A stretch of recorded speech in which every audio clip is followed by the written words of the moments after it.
भारत देश के राज्यों के विपक्ष खेमे के जितने भी मुख्यमंत्री हैं, इस समय डरे हुए हैं, भयभीत हैं, परेशान हैं।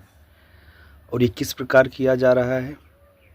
एक तरह से कह सकते हैं कहीं न कहीं जो भी केंद्रीय जांच एजेंसियां हैं, चाहे ईडी हुआ जिसे आप प्रवर्तन निदेशालय या इन्फोर्समेंट डायरेक्टिव कहते हैं, या फिर आईटी हो या सीबीआई हो, इनके माध्यम से जिस प्रकार से रेड डाले जा रहे हैं, कहीं मनी लॉन्ड्रिंग का हवाला देकर समन जारी करके उनको मानसिक और शारीरिक रूप से प्रताड़ित किया जा रहा है। कहीं न कहीं बस उनका उद्देश्य यही है कि भैया हमको सरकार गिरानी है, और जैसे ही आपके राज्य में सरकार गिरेगी, आपकी छवि खराब होगी, क्योंकि आपके ऊपर जो एलिगेशन लगा हुआ है वो करप्शन का लगा हुआ है, भ्रष्टाचार का लगा हुआ है। अब सोचिए, यहाँ तक कि झारखंड मुक्ति मोर्चा के जो लीडर थे, और हेमंत सोरेन की मैं बात कर रहा हूँ, जो खुद अपने ही राज्य में मुख्यमंत्री थे, एक इतने बड़े आदिवासी नेता, इतने बड़े आदिवासी मुख्यमंत्री को बार बार ईडी का समन जारी किया जाता है, उसके माध्यम से उनको धमकाया जाता है, परेशान किया जाता है। अंततोगत्वा उनको खुद कि भैया इससे पहले मेरी सरकार में अस्थिरता आए, वो जाते हैं राजभवन, राज्यपाल को, भैया ये लो, ठीक है, हमारा जो है हम क्विट कर रहे हैं, ठीक। और उसके बाद उन्होंने चंपई सोरेन को झारखंड जैसे राज्य का नया जो है मुख्यमंत्री बना दिया। ये स्थिति आपको देखने को मिलेगी दिल्ली में भी। क्या दिल्ली में अरविंद केजरीवाल को कम प्रताड़ित नहीं किया गया है? 4-5 बार जो है ईडी जो है उन्हें समन भेजती है, कभी आईटी भेजती है, कभी सीबीआई भेजती है कि बहुत पैसे का दुरुपयोग हुआ है, गोवा के चुनाव में जो है पूरा पैसा झोंका गया था। और कैसे झोंका गया था? जो लिक्वर पॉलिसी थी, जो शराब वाला जो नया योजना था, उसके माध्यम से पैसे का गबन किया गया है। और मुख्यमंत्री की मैं बात करूं अरविंद केजरीवाल की, बेचारा इतना वो डर जाते हैं, इतने भय और अवसाद में चले जाते हैं। जब कभी समन जारी होता है तो वो डिसाइड कर देते हैं, अरे 18 तारीख को मैं नहीं आ पाऊँगा, 18 तारीख को हमारी रैली है। तो ये कहीं न कहीं लोकतंत्र का जो है ना, कुछ राजनीतिक पार्टियों के द्वारा गला घोटा जा रहा है। आप इस प्रकार से जो है केंद्रीय जांच एजेंसियां हैं, उनका दुरुपयोग नहीं कर सकते हैं। और आज ये सब लोग जान चुके हैं कि इसकी निष्पक्षता कहाँ तक है।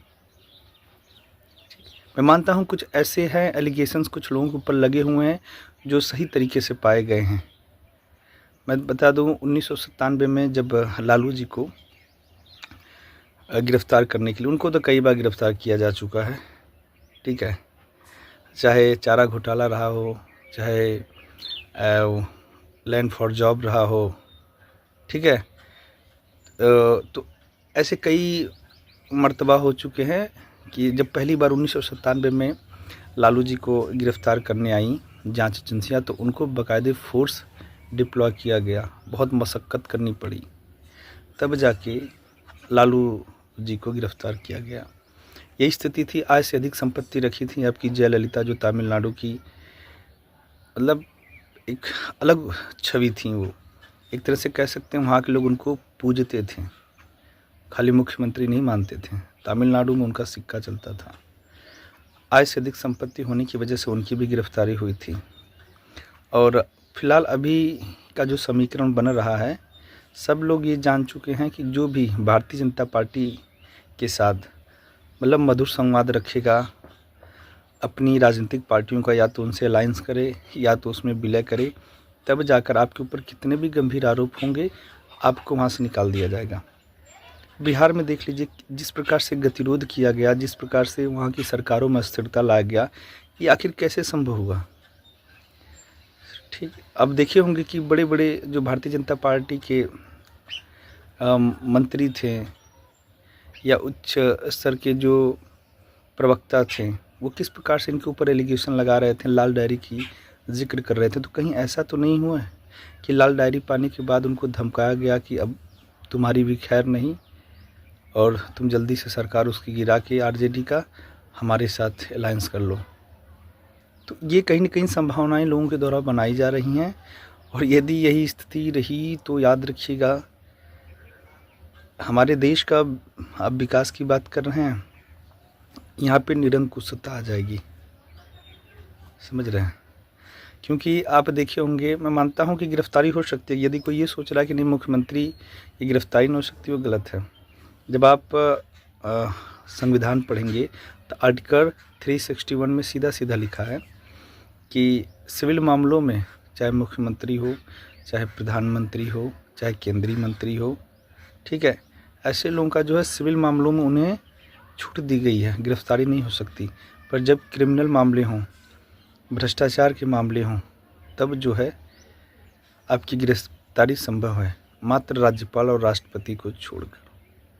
तो दोस्तों, आप जो है एक संवाद स्थापित करिए और अपने जो योग्य है उनसे विचार विमर्श करिए कि ये कहाँ तक सही है।